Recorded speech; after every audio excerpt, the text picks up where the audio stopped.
Bon Dieu béni nous, grâce Seigneur nous couvrir nous, c'est un plaisir, c'est une bénédiction pour moi pour nous capable de retourner rejoindre nous sous plateforme ça encore et canal qui a prêché, enseigné parole bon Dieu. Donc pourquoi c'est une bénédiction pour vous parce que vous retrouvez nous sous canal ça. Non pas c'est toujours frère Jean-Luc Sen, eh bien c'est nous-mêmes qui sommes toujours là, sous ta contrôle là, pour nous capables d'aider à mieux comprendre la parole de Dieu. À travers la théologie ça qui nous gagne. C'est l'école qui est là pour aider tout le monde qui a volonté, qui a dévouement, pour capable apprendre bien la parole de Dieu. Eh bien, c'est opportunité par là. Avant même que nous fassions toute bagaille, nous pourrons prier pour nous capables de le Seigneur première place. Seigneur, nous vous remercions, merci pour grâce. Merci pour son fait, soit continuer à faire pour nous. Nous vous remercions parce que vous permettez que nous ayons une chance, nous avons un privilège pour nous capables là pour nous adorer en esprit, en vérité, pour nous battre gloire, honneur, louange que nous seul mérité. Nous bénissons, nous exaltons, cher Seigneur Dieu. Et nous vous remercions pour la théologie, ça vous permet que nous ayons une chance pour nous capables de continuer à aider frères et nous, capables de mieux comprendre la parole. Donc, nous demandons, on va toucher d'une façon spéciale, d'une façon surnaturelle, afin qu'on va mieux comprendre la parole et on va arrêter dans pied ou pour servir jusqu'à la fin. Nous supplions comme ça, Seigneur. Au nom de Jésus, notre Sauveur, nous qui vivons, qui a régné au siècle des siècles. Amen. Alléluia, gloire à Jésus. Nous comptons nous retourner encore dans le programme par là qui c'est théologie ça nous gagnons. Depuis nous un peu continuer aider les gens qui ont connaissance de la parole, Seigneur. Ça fait nous dans la 10e année. Donc, on n'a pas avancé à la gloire de Dieu.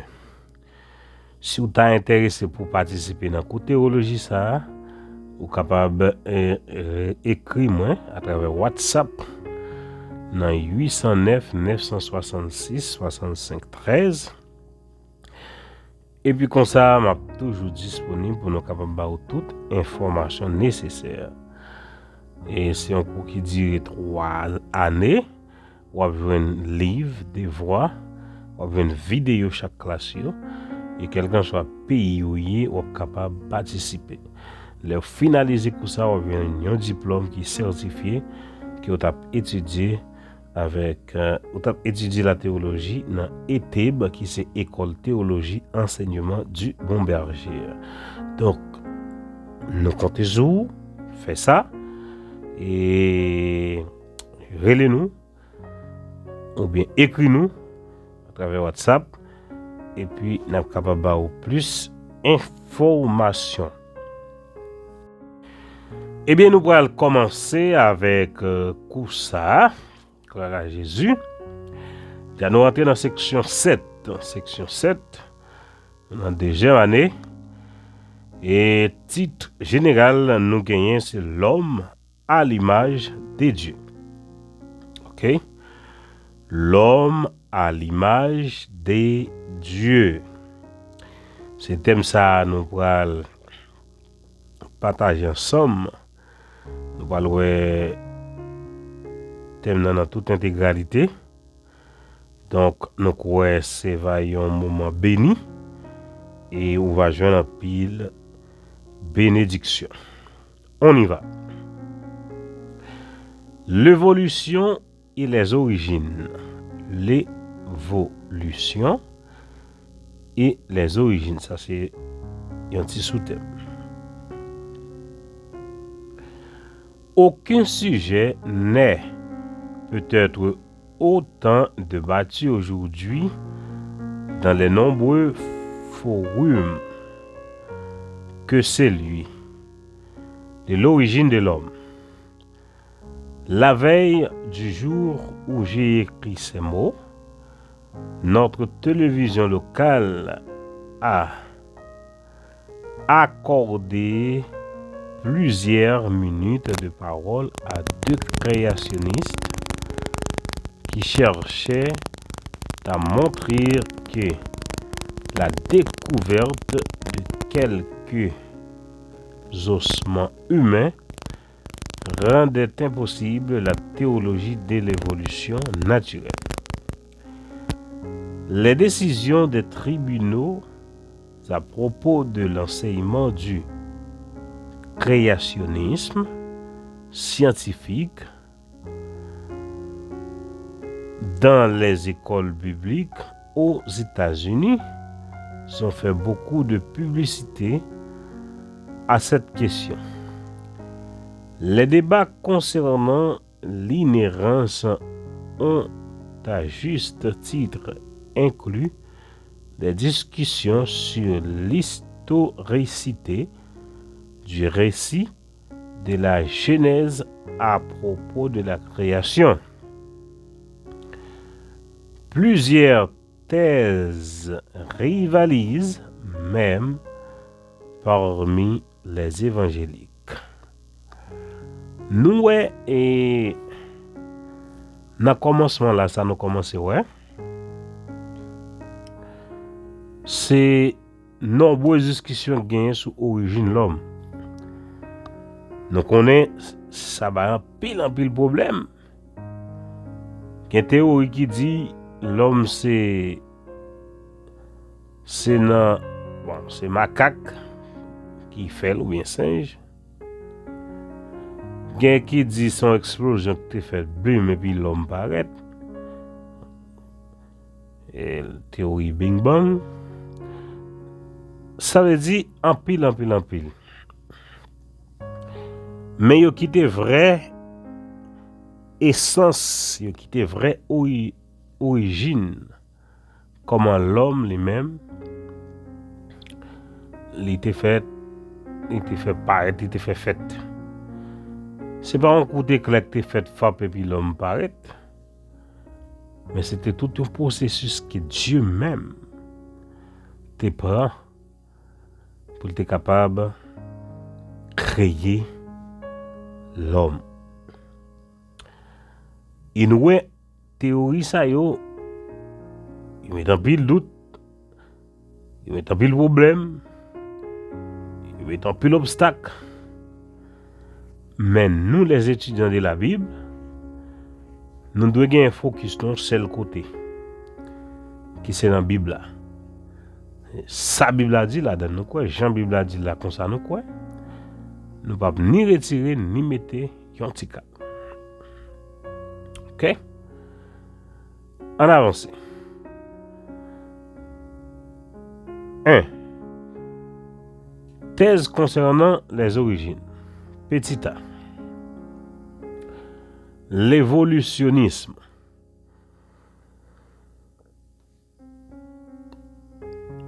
Le terme évolutionnisme dérive du mot évolution, qui indique simplement un changement. Prends note, oui, étudiant mieux. Et moi le bon encore. Le terme évolutionnisme dérive du mot évolution, qui indique simplement un changement. Si tu as posé une question, ça faut nous répondre ni moi. Dans quelque direction que ce soit, il existe donc un usage tout à fait légitime de ce terme, comme dans la phrase suivante.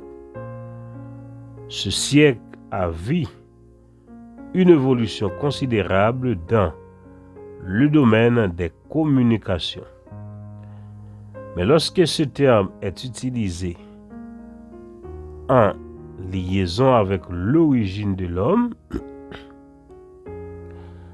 il signifie davantage qu'un simple changement ou développement. OK? Un simple changement ou développement.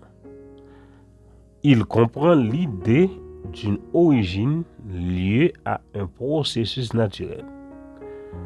Aussi bien dans ce qui concerne la substance vivante originelle que l'apparition de nouvelles espèces. La théorie de l'évolution enseigne qu'il y a des milliards d'années, sous l'effet du soleil et de l'énergie cosmique, des substances chimiques présentes dans les mers se sont transformées par hasard en un ou plusieurs organismes monocellulaires qui, par le jeu de mutations bénéfiques de la sélection naturelle, se sont transformés en plantes, animaux et êtres humains. Ça, c'est théorie, mes amis. Tout ça, c'est théorie. OK?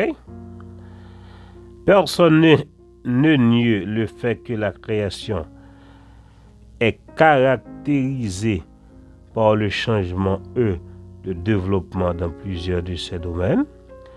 Mais pour les évolutions, ce développement inclut aussi la production de nouvelles espèces plus complexes, aux formes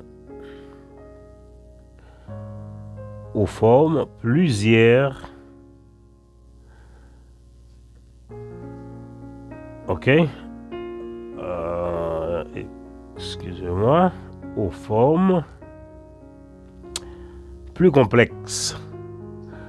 Aux formes plus complexes et plus élaborées à partir de substances moins développées. La notion et l'activité de Dieu sont totalement exclues de ce processus.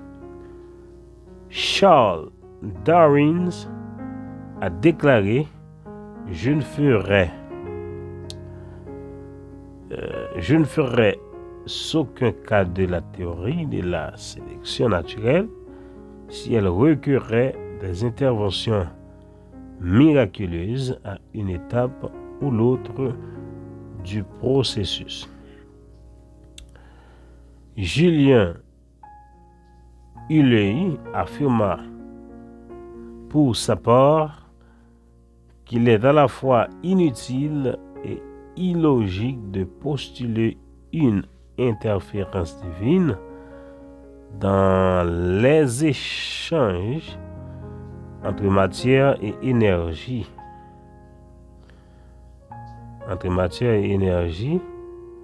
À un moment particulier de l'histoire de la Terre.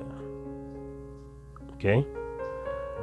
En ce qui concerne l'origine de l'homme, l'évolution enseigne que sous l'action des mutations et de la sélection naturelle, au cours de très longues périodes, celui-ci a évolué depuis des formes plus simples et plus grossières.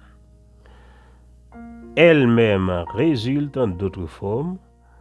Le tout remonte à une créature originelle monocellulaire.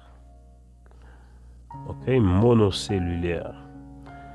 Il apparaît nettement que la théorie de l'évolution naturelle repose sur deux piliers. La science est une forme de foi.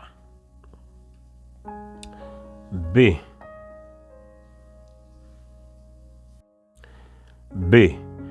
L'évolutionnisme théiste. L'évolutionnisme théisme. Les partisans de l'évolutionnisme théisme, maintenant que Dieu a dirigé, utilisé et contrôlé le processus de l'évolution naturelle pour créer le monde et tout ce qu'il renferme. Ce point de vue assimile les jours de Genèse 1er à des erreurs et inclut la création d'Adam dans le mécanisme de l'évolution. On considère que la Terre et les formes préhumaines sont très ancienne. Ok? Alors, c'est théorie qu'on parle toujours.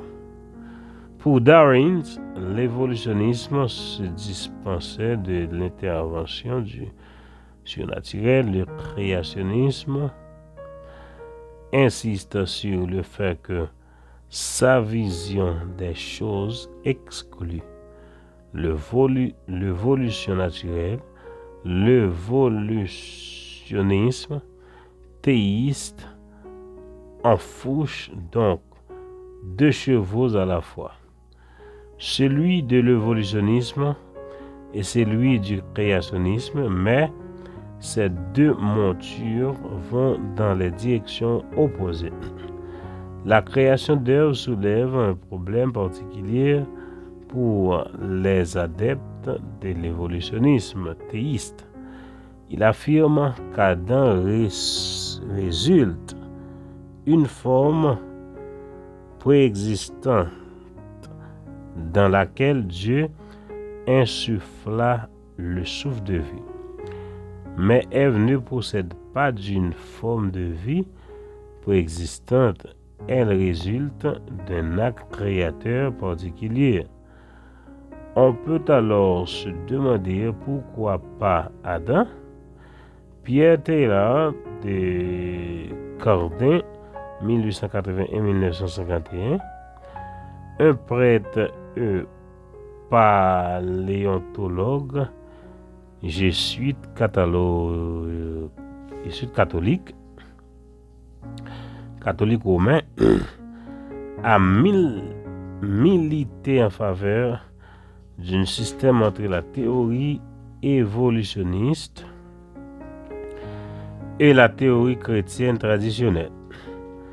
La théorie de l'évolution constitue son thème central, bien que ses idées s'apparentent aussi par différents aspects à la philosophie du processus.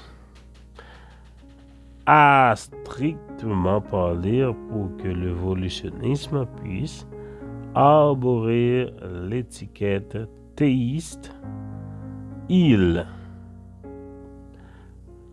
suffit qu'un être surnaturel soit la force invisible qui a mis le processus de l'évolution en mouvement. On retrouve cette conception parmi les penseurs catholiques romains, chrétiens libéraux et néo-orthodoxes. Beaucoup de ceux qui entrent dans la catégorie générale des évolutionnistes théistes estiment cependant que Dieu n'est pas seulement intervenu au début du processus, mais aussi à différents moments de son déroulement. Il serait intervenu pour créer aux grandes phases de l'histoire géologique, par exemple les vertébrés, les oiseaux, les mammifères et l'homme, entre parenthèses. Mais il aurait aussi permis le déroulement du processus de l'évolution tout au long des grandes périodes du temps géologique et s'en serait servi. Cette conception est connue sous le nom de créationniste progressif ou d'évolution. Pour ceux, elle est souvent associée à l'idée que les jours de Genèse 1er désignent en fait des erreurs géographiques. Nous lisons beaucoup et puis vous nous capables de faire résumé ou bien les n'a explication. Bien que je sois personnellement enclin à classer le créationnisme progressif dans la catégorie générale de l'évolutionnisme théiste, certains évangéliques qui préfèrent l'expression créationnisme progressif objectent qu'il appartient aux croyants créationnistes. Mais le type d'évolution envisagé par le créationnisme progressif est naturaliste et son étendue est très vaste.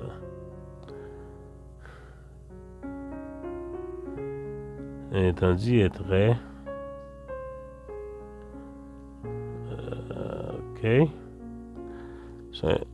est très vaste. Voilà pourquoi, selon moi, il usurpe son titre. Je considère ce courant de pensée comme une forme d'évolutionnisme théiste. Ce courant s'appuie à la fois sur la Bible et sur la science. Ok? Nous en pile théorie que l'homme essaie d'inventer, l'homme essaie de créer pour essayer de dévier et travail, œuvre Dieu te fait à travers la création de l'homme. Mais tout ça yo dit yo pas ou pas ka un fondement dans yo vrai. Pas ka une réalité dans yo. Donc l'homme a toujours été à l'erreur et ça bon Dieu te fait a toujours été noir sur blanc que Dieu c'est lui-même qui est le créateur. Petit c, le créationnisme. En dépit de la diversité d'opinions que l'on notait au sein du créationnisme, la principale caractéristique de cette thèse est qu'elle ne s'appuie que sur la Bible. On considère que la science peut faciliter notre compréhension des choses, mais qu'elle ne doit pas dicter ni changer notre interprétation de l'écriture pour faire coïncider cette découverte avec les données bibliques. Ouais, ça c'est extrêmement important, très très important. La science qu'a découvert une bonne bagaille et a aidé nous mieux comprendre ces bagailles. Mais que ça vient avec la folle clair et droite à travers la Bible, faut pas changer notre interprétation de l'écriture. On façon va venir cap changer sa Bible a dit nous, cap changer façon que nous croyons. Parce que Satan déguisé, Satan a utilisé la science, utiliser les scientifiques pour venir avec conseil de bail inconnu qui dit mais ça c'est comme ça l'homme t'est fait, c'est comme ça l'homme t'est fait. C'est pas Jean Bible a dit puis même c'est pas une confiance en monde pas croire dans la Bible tout bon vrai. On le bâtir confiance sous non un bagage qui scientifique dit mais la Bible pas dit. Et c'est ça que fait toute découverte scientifique avant chrétien quoi la donne. Alors on a parlé en respect avec création de l'homme, OK, on ban notre bail nous pas rentrer dans eux. Mais ça a un rapport avec création de l'homme, c'est sous thème non nous. Même si les scientifiques viennent avec 10 000 bagages pour nous, faut que nous analyser dans la Bible pour nous est-ce que la Bible a bien. On continue. Le créationnisme enseigne que Dieu a créé le premier homme à son image à partir de la poussière de la terre et de son propre souffle de vie. Genèse 1er, 27, Genèse 2, verset 7. Il n'est pas question de créature préhumaine ni d'un processus évolutif. OK?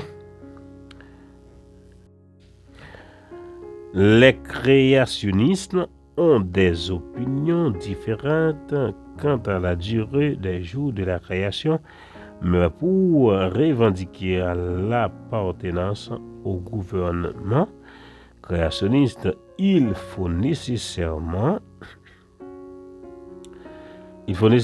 les créations, il faut nécessairement croire que le récit biblique des origines relate des faits historiques et qu'Adam a été le premier homme.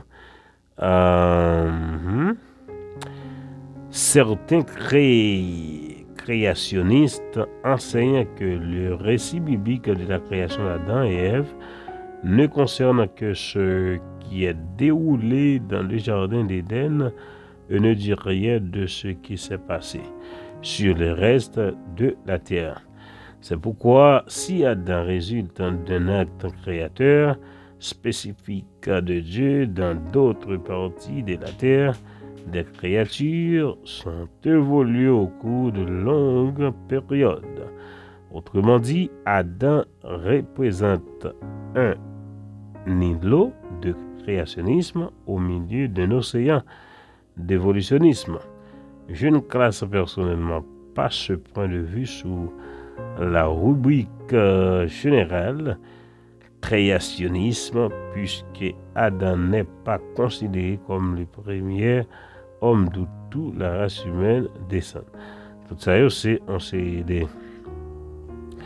des commentaires que l'homme lui-même a essayé de faire, a essayé d'inventer. 2. Les affirmations de l'évolutionnisme. Examinons de plus près les affirmations détaillées de la thèse évolutionniste concernant les origines. Avant d'aborder certains des problèmes que cette thèse soulève, de nombreux ouvrages de qualité ont été écrits sur le sujet et le lecteur peut s'y référer avec profit. Okay?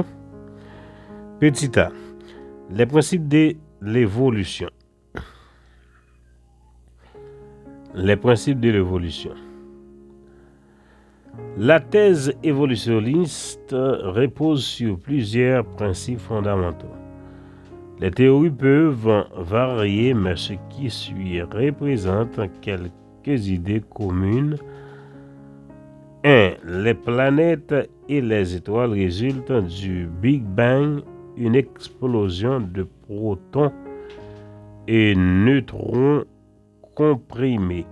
Cette masse initiale extrêmement dense et comprimée continue de s'éloigner du noyau originel à une vitesse fantastique. Entre parenthèses, expansion de l'univers. Il existe une variante à cette explication, la théorie de l'état constant, qui dit qu'il y a création constante de matière aux limites de l'espace et que ce phénomène se produit depuis des temps infinis. Ça me commencé à dire non. Et théorie groupe mon Big Bang yo même yo quoi c'était une explosion qui était faite bio et puis l'homme l'univers paraît éclaté etc. On gravé bon ça on va là même peut-être pas d'autres théorie Big Bang là les founettes ça veut dire moi ça qu'il a dit c'est une explosion qui permet que nous là mon cher va être terrible. Ça que le wap étudier là, vous comprendre un bon bagay.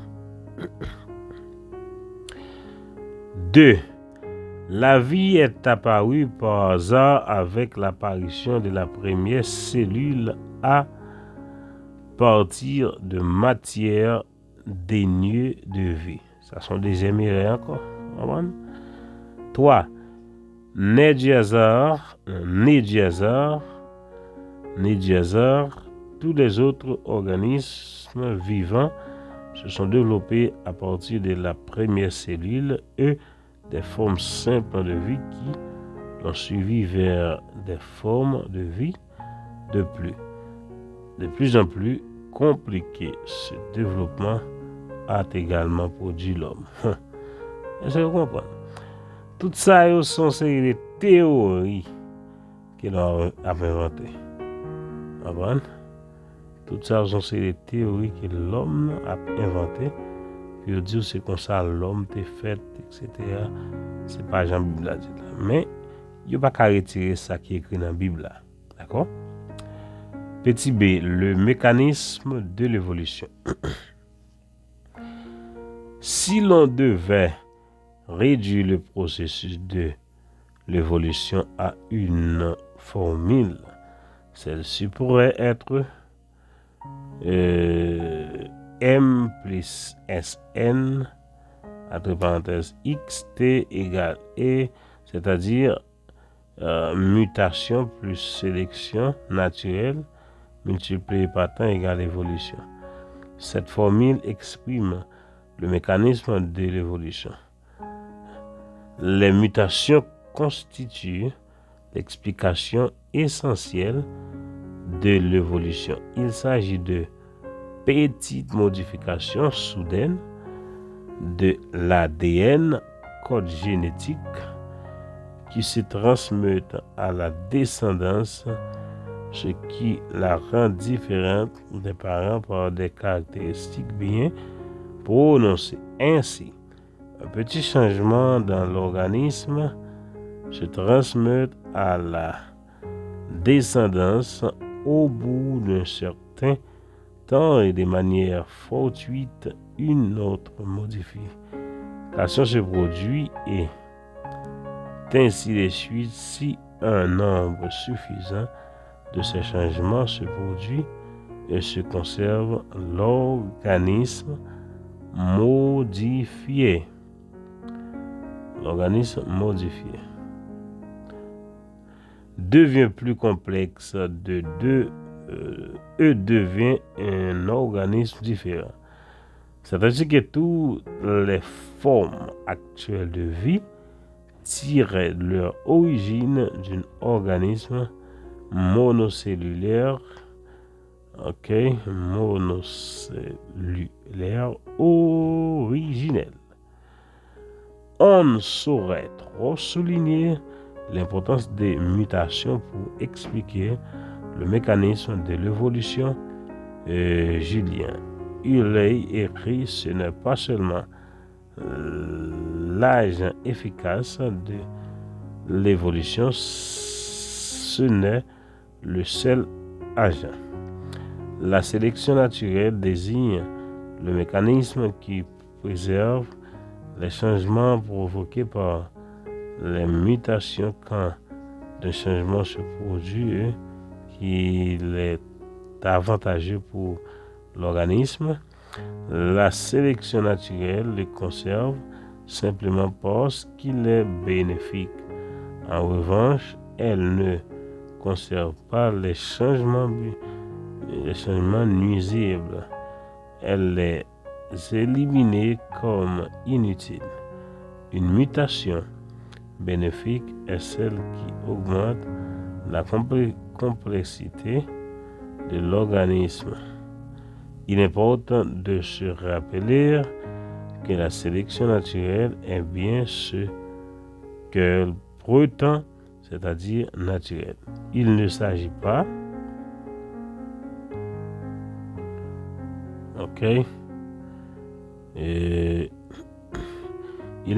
pas d'une sélection opérée en laboratoire ou dans une serre. C'est un phénomène de la nature qui élimine les mutations nuisibles et conserve les utiles. Moyennant assez de temps, ce processus améliorerait la souche. Améliorer la souche. L'évolution a donc besoin de temps et même de beaucoup de temps, puisque les mutations ne se produisent pas fréquemment. Il faut un temps considérable pour que se produisent assez de mutations avantageuses, puis que la sélection naturelle les préserve, transforme ainsi des organismes simple en organisme plus complexe afin de réduire l'échelle du temps. Certains évolutionnistes parlent d'explosions de mutations qui se seraient produites simultanément. Elles auraient eu pour effet d'opérer presque instantanément un nombre plus important de changements bénéfiques.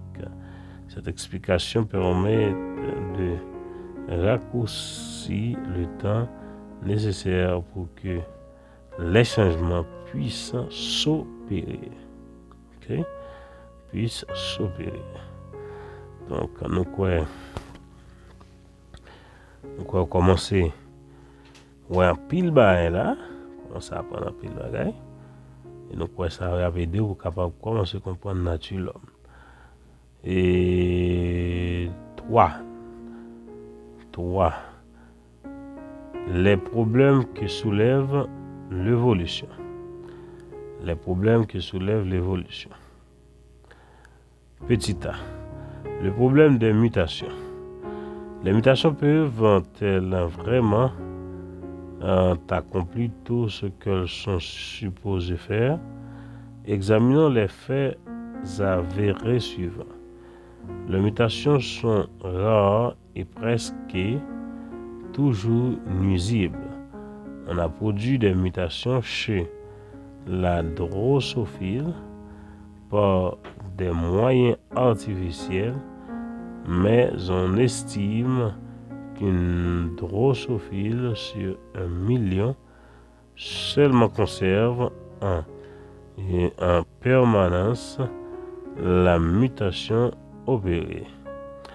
Depuis Théodosie Dobzhansky, qui est à l'origine de nombreuses expérimentations sur cet insecte, reconnaît que la plupart des espèces mutantes sont plus ou moins désavantagées par rapport aux espèces stables, que le caractère délétère de la plupart des mutations semble constituer une très sérieuse difficulté. D'où les nouveaux gènes viennent-ils? Aucune mutation n'a jamais produit de nouvelles espèces, ni même un seul organe ou un seul système dans les espèces existantes. Or, cela aurait dû être le cas si l'évolution était un fait. Okay? Ainsi, les protozoaires n'ont pas de dents. Si nous avons évolué à partir des protozoaires, d'où proviennent les gènes qui ont donné naissance aux dents, les mutations concernent des changements dans des organismes existants. Elles n'en produisant pas de nouveaux, pourtant il a bien fallu à un moment donné et d'une certaine manière que de nouvelles espèces apparaissent dans la lignée même de nouveaux systèmes. Entre parenthèses, comme le système circulatoire ou le système auditif. À l'intérieur d'espèces existantes, voici un exemple de la façon dont les défenseurs de la thèse évolutionniste répondent à cette question.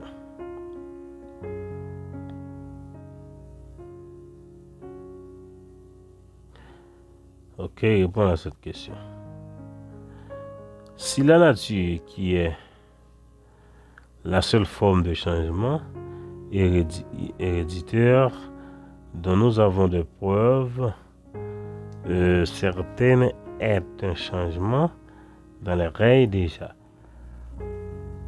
présents. Il semblerait à première une vue que nous ne disposions d'aucune base pour comprendre l'évolution des nouveautés dans l'organisation du corps. Pour leur évolution, nous avons besoin de nouveaux facteurs héréditaires et non de changements dans ceux déjà présents. Rappelons-nous cependant que les conditions dans le corps et dans le matériau héréditaire sont extrêmement complexes et c'est pour eux que des changements introduits dans la répartition des enzymes dans le corps puissant entraîner des modifications dans le rythme de croissance de certaines parties du corps comme les os frontaux par exemple, et donc expliquer le protubérance qui annoncent les cônes et leur évolution ultérieure.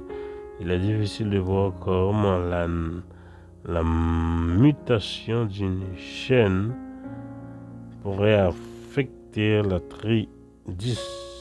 la distribution des enzymes, mais compte tenu de la complexité du corps, c'est une possibilité qu'on ne peut exclure. Il n'est pas impossible non plus que de nouveaux chaînes évoluent.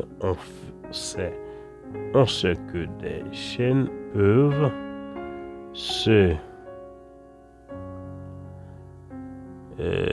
dupliquer à l'intérieur des chromosomes et que lorsque cela se produit, un membre d'une paire peut être tellement altéré par la mutation, il débouche sur un nouveau règne du point de vue fonctionnel.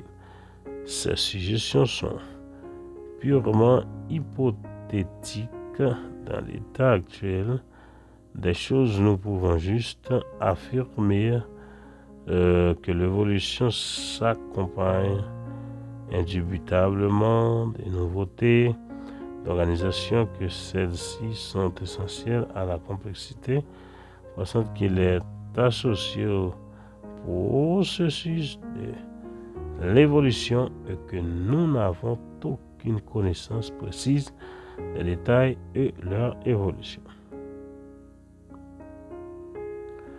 Cette explication fait davantage appel à une forme de foi qu'à des faits avérés. Nous, à tout ça, tout texte, ça, nous fait juste faire lecture, capable tendre et une connaissance, mais tout ça sont des théories. L'homme est toujours inventé pour faire quoi que et l'homme a une autre façon d'existence. B. Le problème de la sélection naturelle. 1. La sélection naturelle garantit-elle réellement une amélioration? Elle le doit si la mutation en ouest débouche sur un organisme plus fiable, celui-ci meurt, on ne peut plus parler d'évolution. La question est de savoir si la sélection naturelle entraîne des améliorations. La sélection opérée en laboratoire le fait, mais est-ce le cas de la sélection naturelle? Une évolutionniste reconnaît la difficulté. En fait, on a observé une sélection naturelle avec des des conséquences sur l'évolution, que là où l'homme a créé des conditions nouvelles, drastiques, qui provoquaient une forte pression sélective. Ok? Donc, en un mot, tout ça qui nous est expliqué là depuis le commencement dans notre fameuse lecture, c'est l'homme qui a inventé toute théorie ça pour faire quoi que c'est pas façon Bible a dire que l'homme existait et c'est évolution etc. tout ça mais qui pas gagné aucun vrai réalité parce que tout gens au passé il va bien au cas et éliminer ou bien retirer vraie réalité. Qu'on y a là, nous parlons de la Bible, qui ça la Bible dit concernant l'origine de l'homme. C'est là nous allons commencer, ouais, vraie réalité. Bon, on y va. La Bible et les origines. La Bible et les origines. Il est vrai que la Bible n'est pas un manuel de sciences, mais cela ne suffit pas qu'elle contienne des inexactitudes quand elle révèle des faits qui appartiennent au domaine de la science. Quoiqu'elle révèle dans quelques domaines que ce soit, cela est vrai, exact et fiable.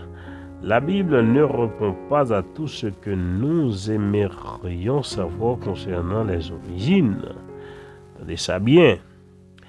Mais nous devons reconnaître comme vrai ce qu'elle révèle. Ah. Tout ça, la Bible révèle nous l'origine de l'homme, c'est vrai et réel, c'est clair. Ok? Ce qu'elle révèle. Dans ce domaine, elle en dit plus que beaucoup l'imaginent. En allez. Numéro 1. Quelques présupposés nécessaires. Petit a. La foi.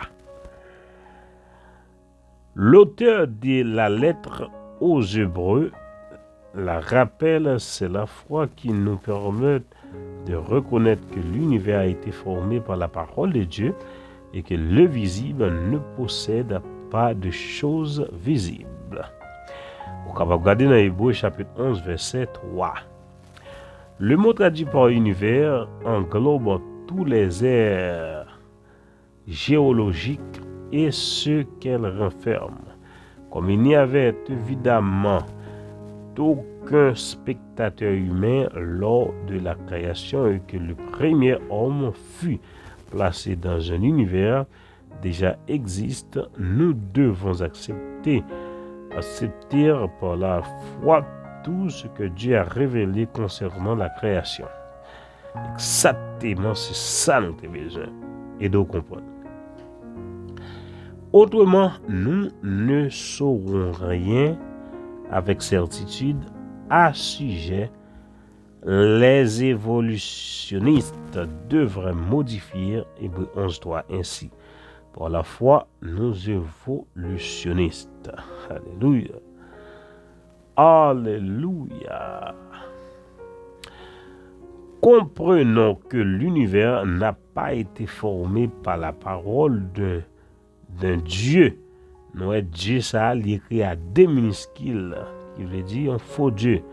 Si bien que ce qu'on voit possède de choses qui existaient déjà d'avance, de choses visibles de forme moins complexe grâce à des mécanismes naturels se tendant sur des milliards d'années. Petit b, les faits. Les faits.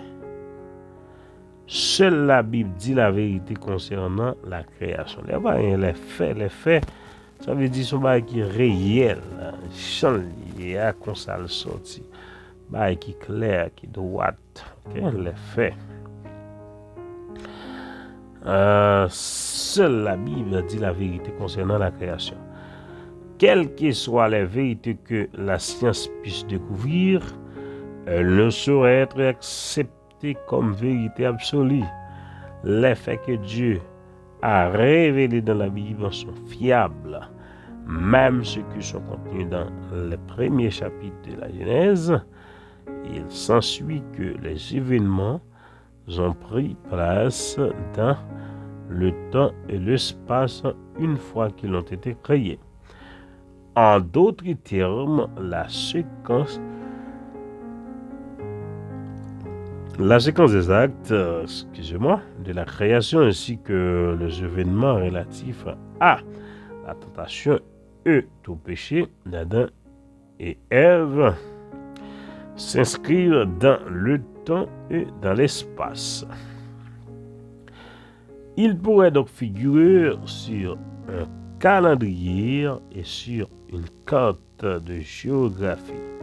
La Genèse relate des faits et non des mythes ou des légendes. Attendez ça bien, oui. D'autres passages bibliques le confirment. Exemple, Exode 20, verset 9, 11, Matthieu 19, verset 4, 6.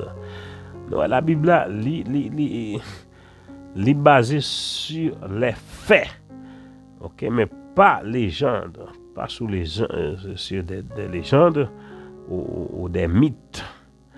Ok, toute sa Bible a dit c'est clair, réel et puis point final. C'est Moïse qui a consigné ces faits par écrit, quelles que soient les sources dont il disposait, dans plus de l'œuvre surnaturelle de Dieu qui surveillait ses écrits et lui révélait la vérité. Il était un homme instruit et capable, certain que la révélation des événements ait pu avoir lieu à des époques si reculées, car les récits nous auraient été communiqués par des sauvages incultes. Cette accusation établit une confusion regrettable entre primitifs et sauvages et discrédite le pouvoir efficace de l'inspiration. Si les paroles de Moïse ne signifient pas ce qu'elles disent clairement, même si elles concernent une période très reculée de l'histoire, comment pouvons-nous faire confiance aux paroles de Christ? On regarde Jean 5, verset 47. Okay, Jean chapitre 5, verset 47. 2. Le Dieu de la création. Genèse 1, verset 1. Désigne Elohim comme le créateur. Elohim est à la fois un terme générique qui désigne la divinité et un nom propre du vrai Dieu. Il signifie le fort, le chef puissant, le Dieu suprême. La forme plurielle du nom indique sa plénitude de puissance et de majesté. Attendez ça bien, oui, étudiez mieux. L'identification d'Elohim au Créateur refute plusieurs hérésies majeures. Numéro 1. Elle niait l'athéisme. 2. Elles combattent le polythéisme, car le verbe qui suit le nom est au singulier. 3. Elles réfutent le panthéisme, car Dieu est présenté comme séparé de sa création. La création ex nihilo. La création ex nihilo. On a découvert. L'expression ex nihilo signifie que Dieu ne s'est servi d'aucun matériau préexistant pour créer. C'est ce que souligne Hébreux 11.3 et le récit de Genèse 1er. Avant le fiat qu'il y ait créé, c'est ce que souligne Hébreux 11.3 et le récit de Genèse 1er. Avant le fiat qu'il y était créateur, il n'existait aucune sorte d'existence phénoménologique. Cette remarque exclut que la matière puisse être éternelle. et s'oppose à l'idée d'un dualisme. Le verbe bara utilisé dans Genèse 1er, 21-27 n'exclut pas en soi l'utilisation de matériaux préexistants, voir Ésaïe 65-18. Même si aucun matériau n'est présent ou implicité dans le récit, il a le même sens que hasard, faire ou réaliser. Genèse 1er, verset 25, Exode 20, 11. Néhémie 9, 6. Un troisième verbe est utilisé pour parler de l'activité créatrice de Dieu, c'est le verbe yatsa, formé Genèse 2, 7. Ok, entre parenthèses, yatsa entre parenthèses, formé. La même chose, Genèse 2, 7. La création ex nihilo est un concept utile si nous le comprenons comme signifiant que les entités physiques ont été créées à partir de ressources non physiques de l'omnipotence divine. Techniquement, cette expression ne s'applique qu'à la création de substances non organiques, car Dieu utilise du matériau inorganique préexistant pour former le corps des choses vivantes. Ok? On va continuer. L'époque de la création. Le commencement dont il est question en Genèse 1er renvoie apparemment au commencement de la création du monde. Le premier verset constitue une affirmation absolue et non une proposition qui dépend du verset. Genèse 1er, verset 21. Cette déclaration n'indique nullement quand Dieu a commencé son activité créatrice. User fixe le début de la création à 404 avant Jésus-Christ, quand aux évolutionnistes, il remonte 4 milliards et demi d'années plus tôt. Certains créationnistes sont partisans d'une création récente, aussi bien pour la Terre que pour l'homme. D'autres estiment que la création de l'homme est récente, mais pas celle de la Terre. L'interprétation restitutionniste ou théorie de l'intervalle, en anglais gap theory, et l'identification des jours à des erreurs vont de pair avec cette thèse. D'autres encore font une distinction entre les hommes de l'époque des fossiles, des hommes qui vécurent très longtemps, moururent avant d'Adam, et Adam lui-même qui serait une création du récent. 4. Pour certains, Adam constitue un îlot de créationnistes dans un océan d'évolutionnisme qui comprenait des formes humaines. 5. L'évolutionnisme théiste considère que l'homme est ancien et résulte d'un processus évolutif au cours duquel des êtres préhumains et sous-humains aboutirent à l'être humain. 6. Pour une minorité, Genèse 1er ne décrit pas la création initiale ex nihilo, celle que les anges célébrèrent, Job 28-7, Isaïe 45-18, mais la création ultérieure d'une terre vouée au jugement en préparation de nouvel ordre de création avec l'homme au centre. Les tenants de cette interprétation considèrent que la création originelle est intervenue avant Genèse 1er.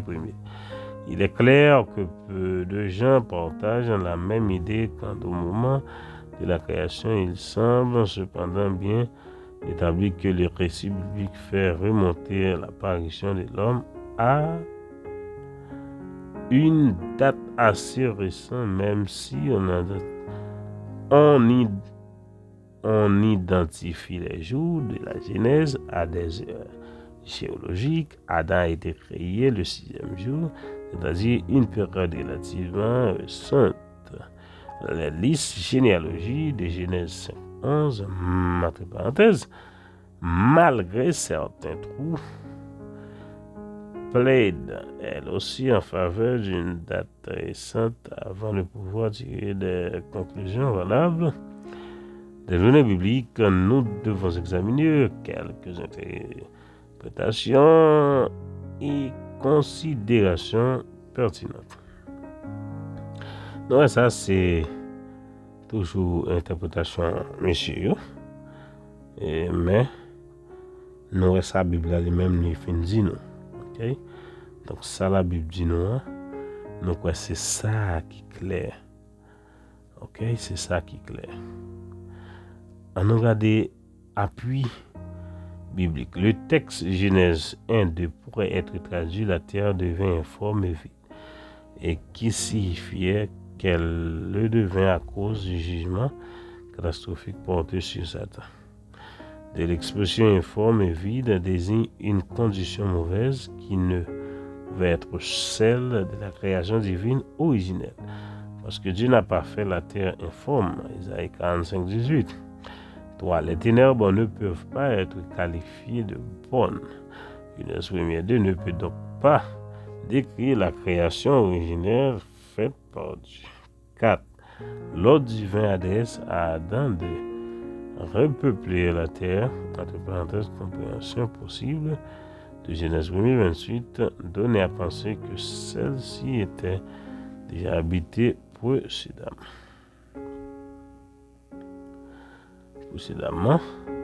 5. L'emploi du verbe bara dans Genèse 1 indique une création d'un autre type que celle indique dans le texte biblique qui suit. OK? Qui suit.